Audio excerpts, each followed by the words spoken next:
Let me now introduce 4 of our prize winners and ask them to come forward to receive their award. Dr. Vinton Cerf for the Internet. Dr. Robert Kahn, also for the Internet. Mr. Louis Pouzin, also for the Internet.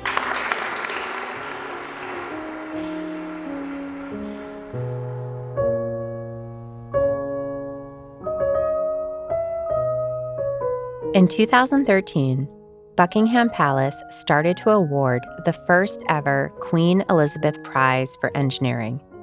There were several prize winners, but 3 people were honored for their work on the creation of the Internet. You heard from the first 2 recipients in the last episode, Bob Kahn and Vint Cerf.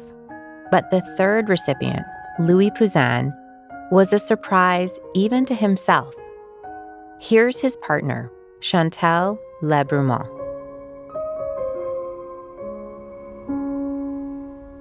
Yes, it was very specific and curious because Buckingham Palace take a phone call to Louis in Paris to say you are a winner for the first Queen of QE Prize. And Louis think, oh, it's a joke, and he scratched the phone 2 times. And the 3rd time, the Secretary of Buckingham say, no, it's real, it's a really Buckingham, you're really a winner. It's a surprise. Louis Pouzin may be one of the first people in history to hang up on Buckingham Palace. Buckingham was very surprised because nobody hung up for the Queen. Louis is 92 years old. He has spent most of his life in France. But right now, he and Chantal are vacationing in Spain. We sent our producer, Sophie, to record him. What languages she is practicing? English, yes. I'm here in New York City. Oh, yeah. I hear where you are is much warmer and much more beautiful. Louis has had some health issues in recent months. Like my dad, some of them seem to include memory. So Chantal, who also co-wrote his biography, The Inventions of Louis Pouzin, is helping translate and answer our questions. Louis is known for his work on what's called the datagram. Did you invent the datagram? Well, the term datagram, I created it. You created the datagram? Yes. You can think of a datagram like a postcard. Information is sent off with the destination address in mind and can take a number of different routes to get there. Before the datagram, information traveled more like, say, a train, which can only be sent down a single track. The datagram made sending information more efficient. It's technology that's still used today. The datagram is the basis of Internet. The story of the datagram has carved Louis' place in Internet history. But did he actually invent the datagram, and could the Internet exist without it? Other founding fathers like Vint Cerf and Bob Kahn say that's going too far. Here's Kahn. I think it's clear and fair to say that the protocol was due to Vint and myself. As far as I was concerned, I knew of no contribution from Louis Pouzin at the time. But Cerf and Kahn certainly used the idea of a datagram to help the Arpanet evolve into the Internet with the famous protocols they created. Bob Kahn lies a lot, and he lied about his work for 10 years because when Louis said, on va vous aider. I think he was an excellent professional, but somehow he was critical of other people who were doing good things, but he didn't want to tell why he was jealous. So the question is, how much credit does Louis Pouzin deserve for inventing the datagram? Did the American founding fathers copy the ideas of the internet from the French? Or was it just in the air? We have much to explore in this episode.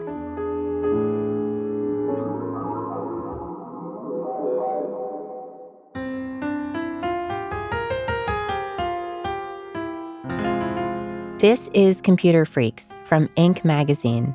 I'm Christine Hani Dare-Bryan. Chapter 4, The French Connection.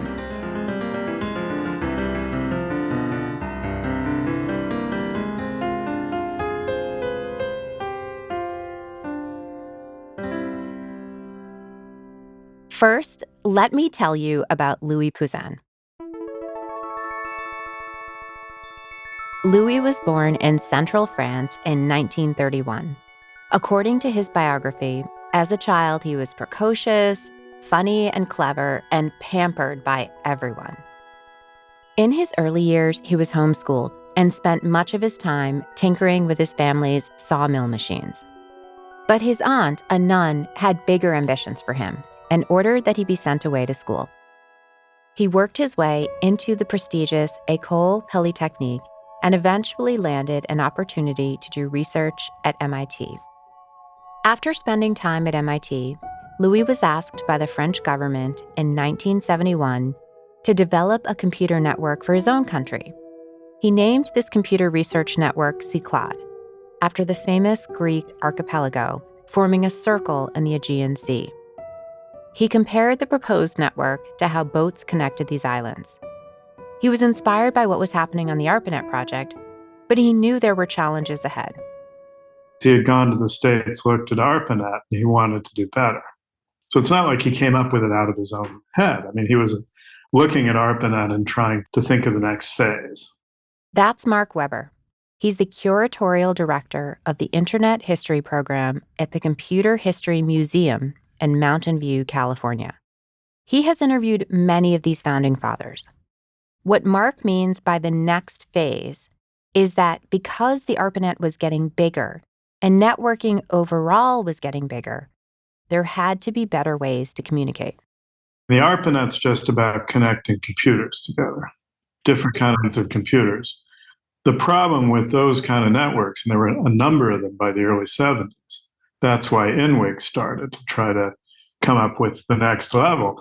But having a bunch of computer networks that don't talk to each other isn't that much better than a bunch of computers that don't talk to each other. At the time, everyone was siloed within their own networks. So the problem they wanted to solve is how to find a way to talk across them all. So the next step is interneting or internetworking. That's where the term internet comes from, is literally networks of networks. It's like one level higher. So you've got 3 different incompatible computer networks. Your next problem is, how do you send data between them? Because it's not obvious that you can at all until you create protocols designed for that. So Louis, his whole thing was he didn't want to count on the network in the middle. He wanted it to be end-to-end, that basically the 2 hosts, the 2 machines on either end would not count on the reliability of the network in between them. That's why they do error checking and stuff. So it could work over a number of different networks. It's sort of, you don't worry about what's in the middle. You're just checking that it's getting through, is my naive understanding of it. But I mean, it's all about these higher levels of how do you send data across dissimilar networks. To Louis, the datagram was an answer to that problem. Here's John Day, who was another grad student researcher at the time. They want to build a network for research. So they're starting to say, okay, what are the minimal elements we need? Okay, well, we got to be able to send stuff through the wires. And they want to make it the simplest possible. So Louis brought the Cyclades team's ideas about internetworking to the October 1972 Coming Out Ball. What Pouzin introduces is we can use unreliable parts to build a reliable system that's far simpler. And everybody sort of went, oh, and so they were enthused. This was a big aha. And I can imagine just how exciting it was.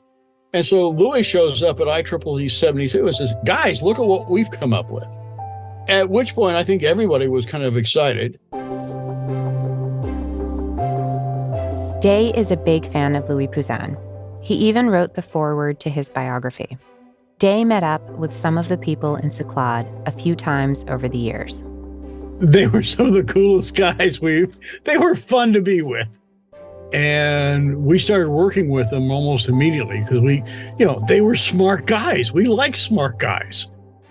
And during the ball, Day, Pouzin, and many of the people we talked to for this series started collaborating through what was called the International Network Working Group, or INWIG for short. It was basically a global club for inventors in the computer science field. They would talk about the future, problem solve, and catch each other up on what they were working on. Vint Cerf was an active member of INWIG too. In fact, he was the first chairman.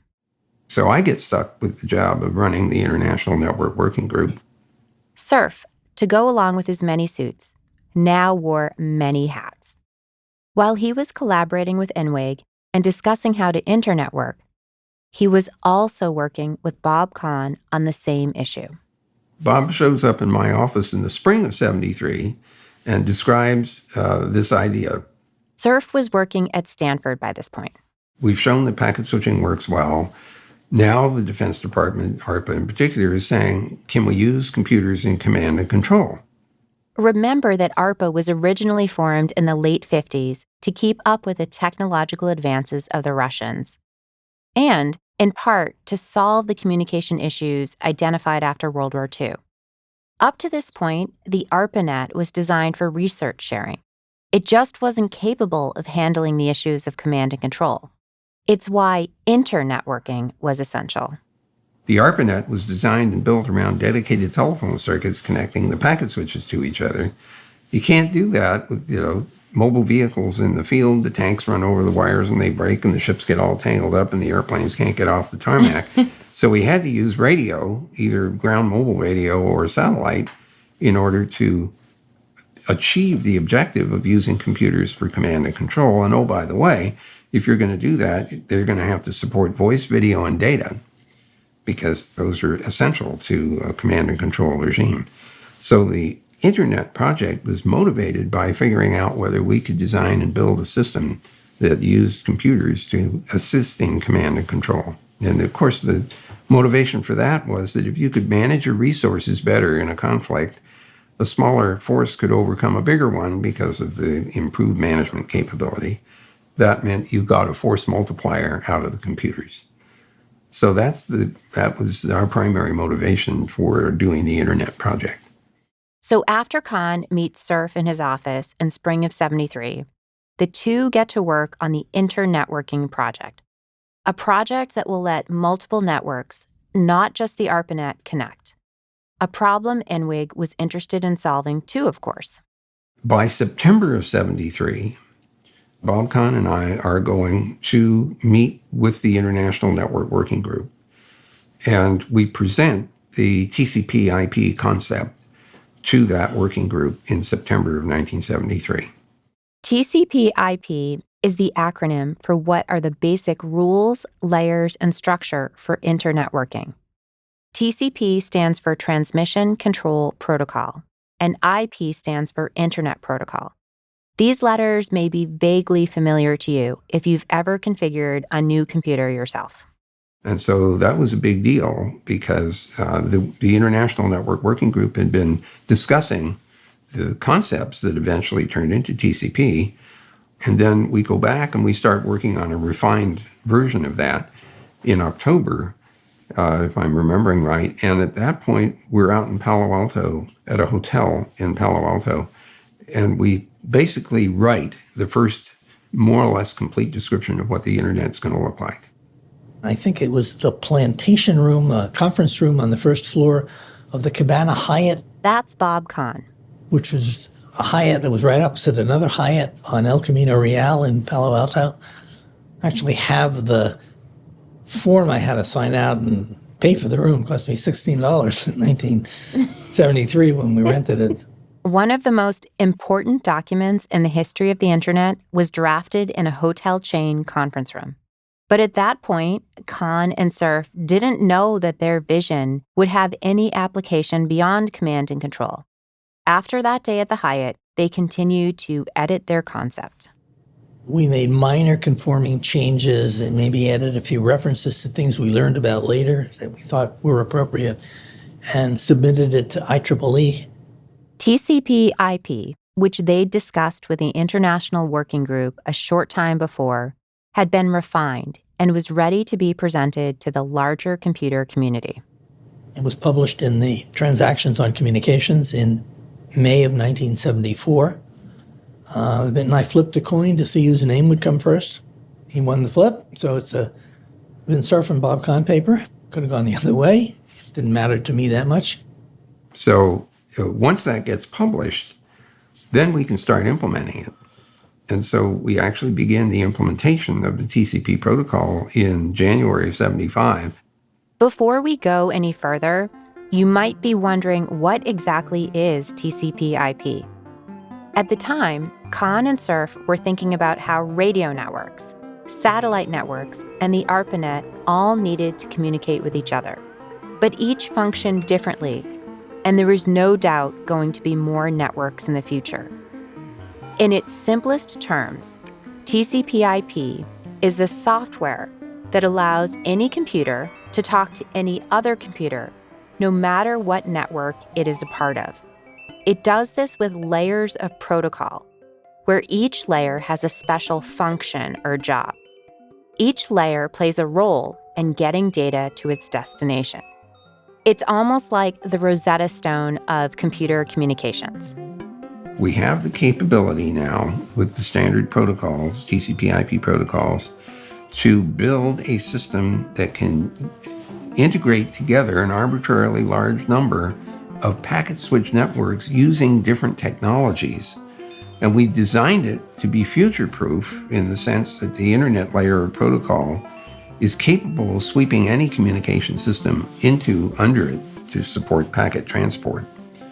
So it's sort of like a postcard doesn't know whether it was carried on a bicycle or a car or a plane or a ship, and it doesn't care. Every layer in the internet architecture can be extended with new protocols. And so if you weren't happy with what it was doing right now, you were free to invent another protocol at any layer and extend that layer. So TCP/IP was not just meant to solve the command and control problem now, but to also solve the unknown problems of the future. With that in mind, Cerf and Kahn set out to implement these protocols in 1975.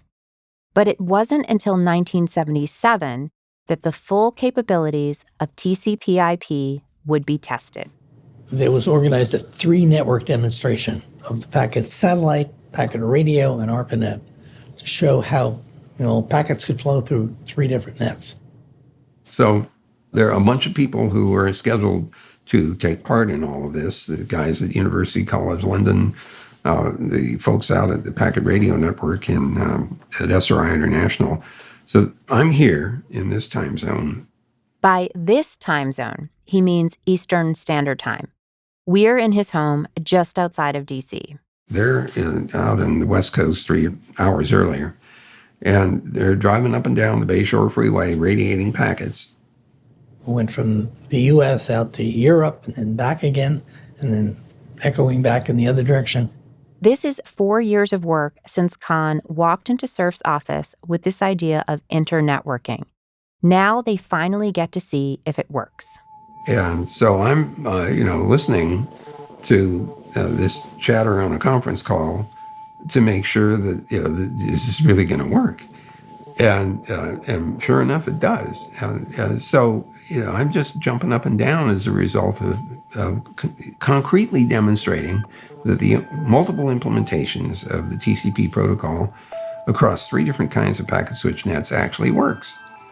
And so, that was a really great moment for all of us.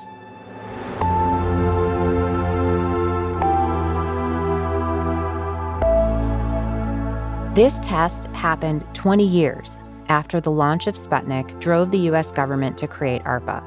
There has been 20 years of work taking computers from giant adding machines to be part of an intergalactic network.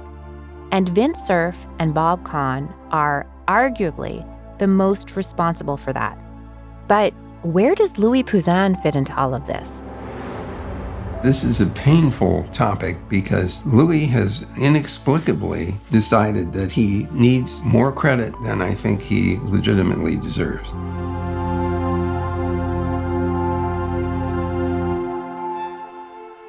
This is a story driven by he said arguments that have only grown more complicated with time. But stick with us, and we will do our best to unwind this controversy after a quick break.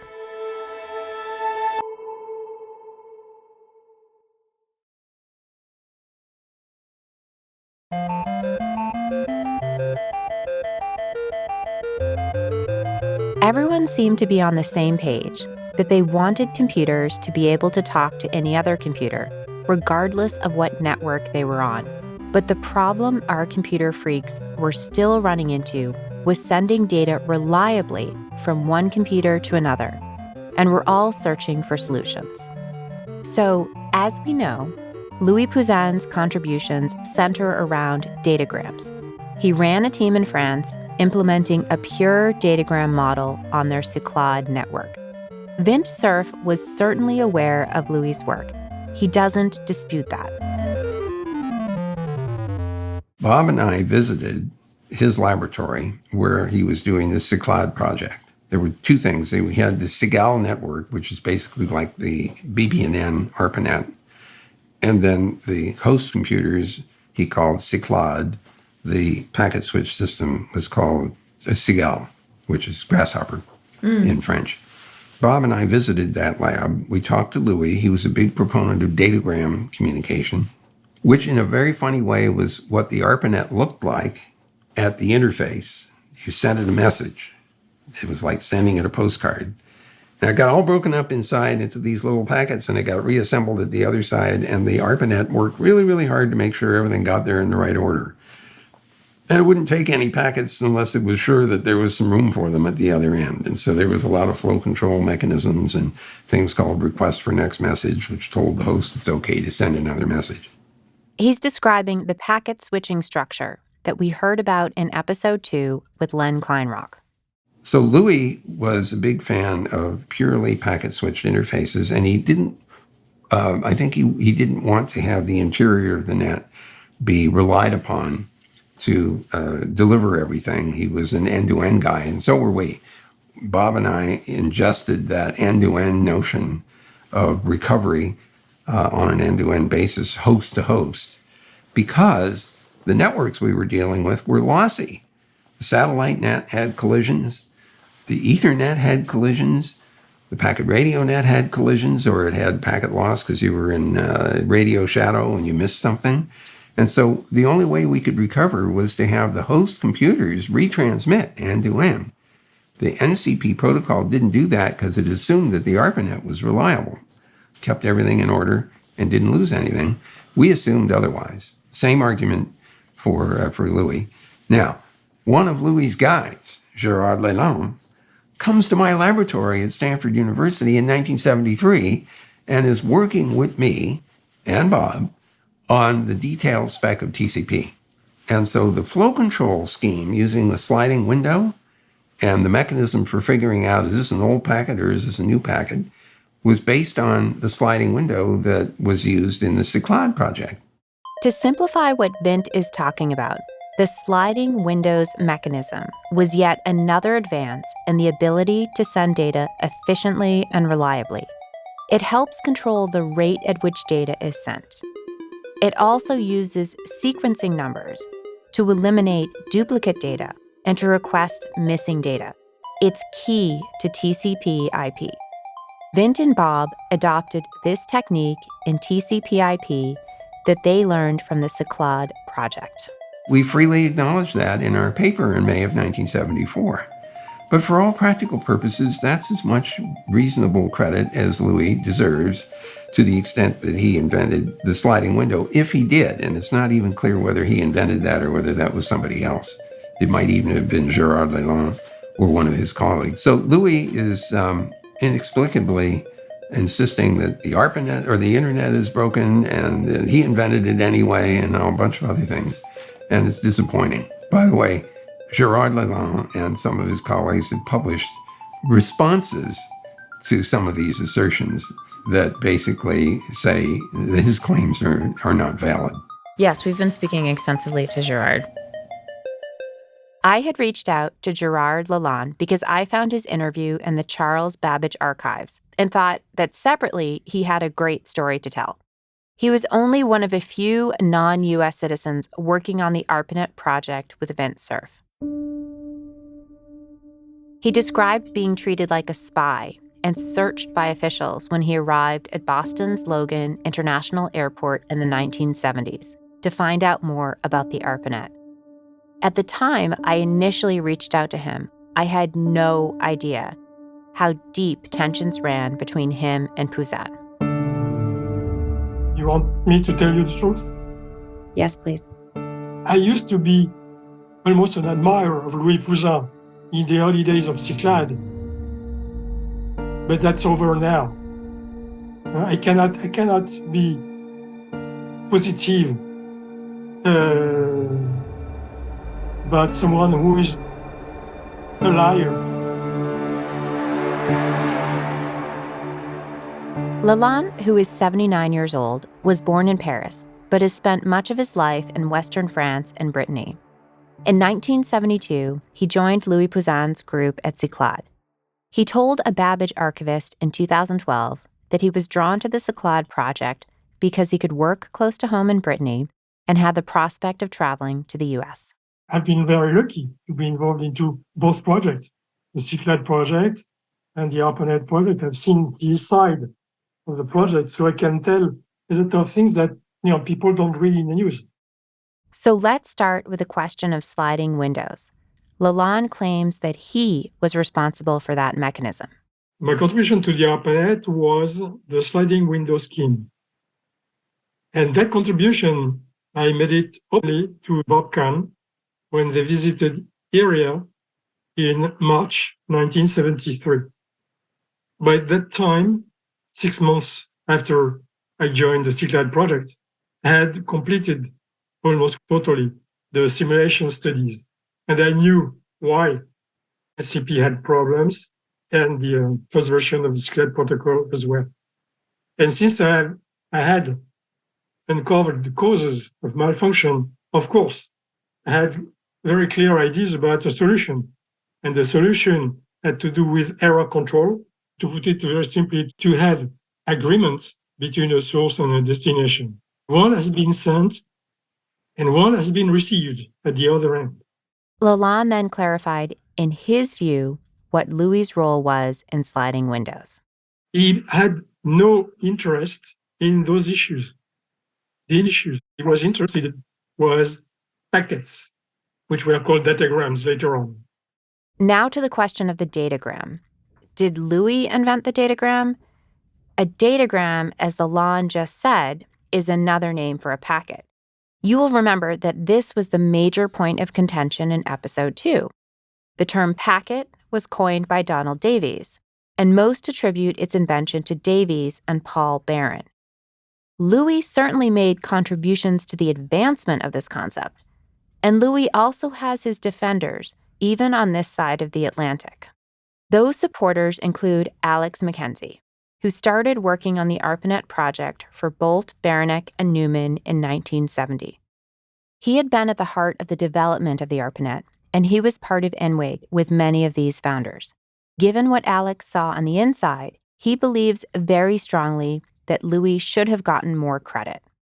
Louis Pouzin and his group were pushing very hard for the idea of datagrams and for most of the ideas that ended up in the TCP/IP protocol. And Bob has never subsequently admitted that he had ever heard of any of these ideas and that he invented them completely on their own. And that seems dishonest to me. Mackenzie said that knowing Bob Kahn, he thinks it's unlikely that he would have never come across Pouzin's work.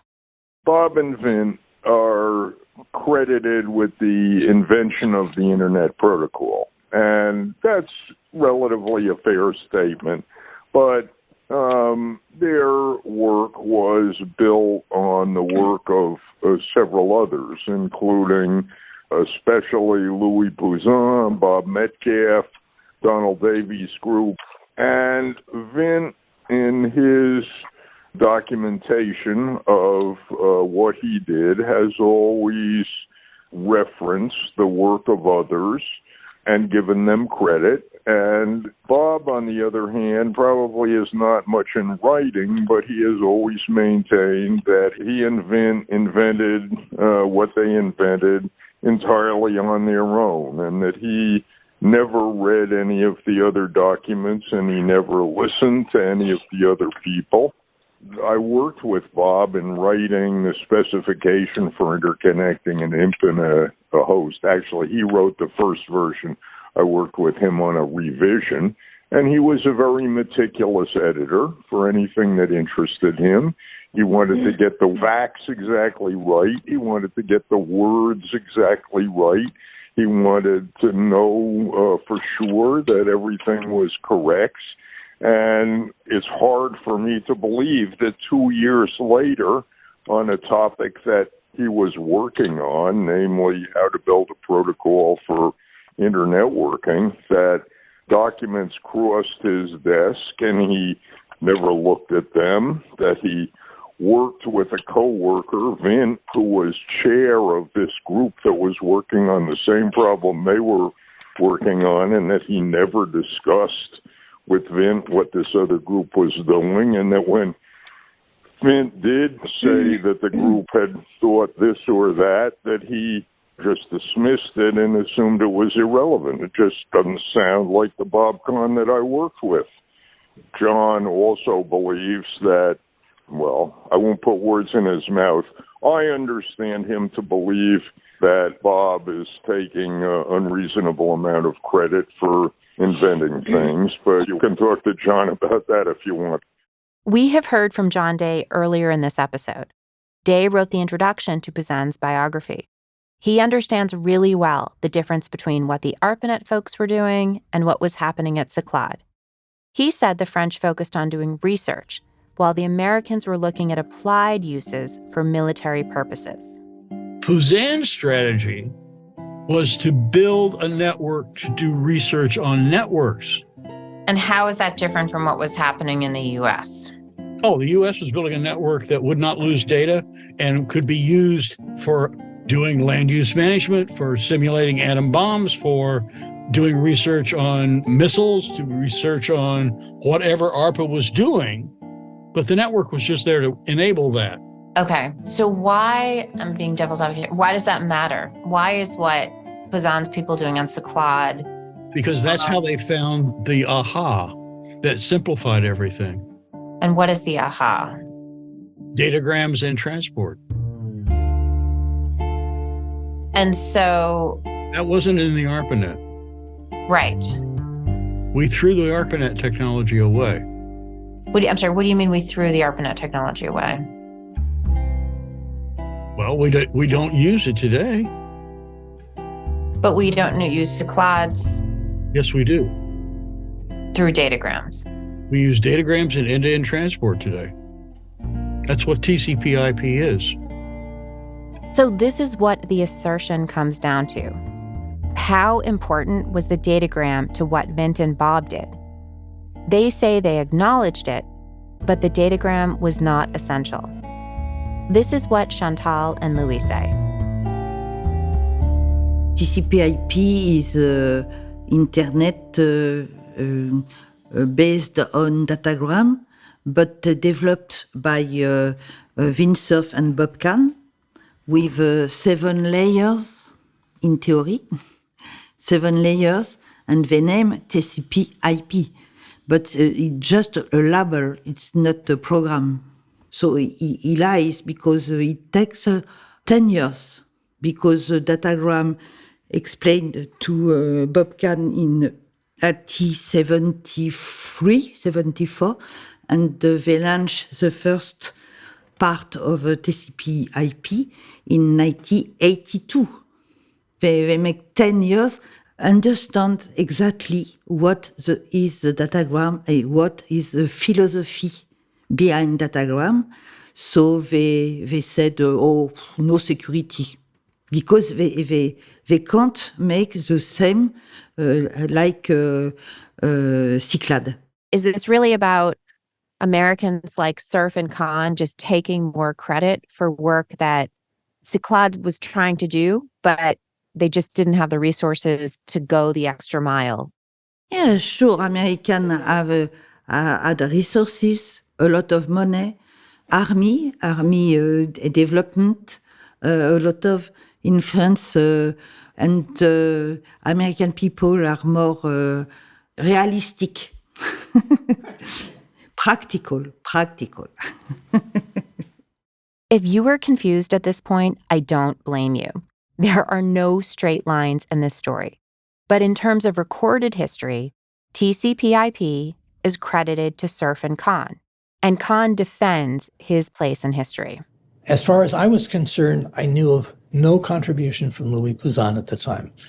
Vint, on the other hand, had been involved in an international group that was trying to develop an alternative protocol. He might have had conversations. If he did, I didn't know about them at the time. When we published the paper, Vint had said, well, this is very much like what they did over there. And I said, then we should reference it. So there's a reference in the paper we wrote. It wasn't in the first draft that we presented in Sussex, but was in the final paper that basically referenced all of the things we then later thought were appropriate to reference. But I think the protocols itself, there's no credibility for anybody else to take credit for it than Vint and myself. We brought different things to the table, but a lot of people have wanted to claim credit for contributions to the internet, and that's fair. Many people have made contributions to the internet over time, but the thing that made it happen and was real in the first place were those protocols, because without them, you wouldn't have been able to interconnect the networks. You wouldn't have an internet without having multiple networks. What is clear is that Louis was doing some work on this and deserves some credit. The original question we asked was, did he invent the datagram? And could the internet have been invented without it? We know he alone did not invent the datagram. Would the internet have happened without Louis' ideas? Probably. You could say that about any of the founding fathers of the internet. But going back to that first Queen's Prize for Engineering, Louis did get some credit because he wound up on the same stage as Cerf and Kahn. After talking to Bob and Vint, Louis and Chantal, John, Alex, and dozens of other founders who aren't in this episode, I'm left with no clear definitive answers. What I am left thinking about is who gets to write history. It's almost always the winners. If you read histories of the American Revolution from an American perspective, you'll get a completely different narrative than if you read it from a British perspective or a French perspective. The story of our internet founding fathers is no different. So next episode, we will spend more time with the winners, whose history has been remembered best, and what happened when they too were then eclipsed by other networks. Because this battle that began with Cerf and Kahn's internet protocols is just getting started.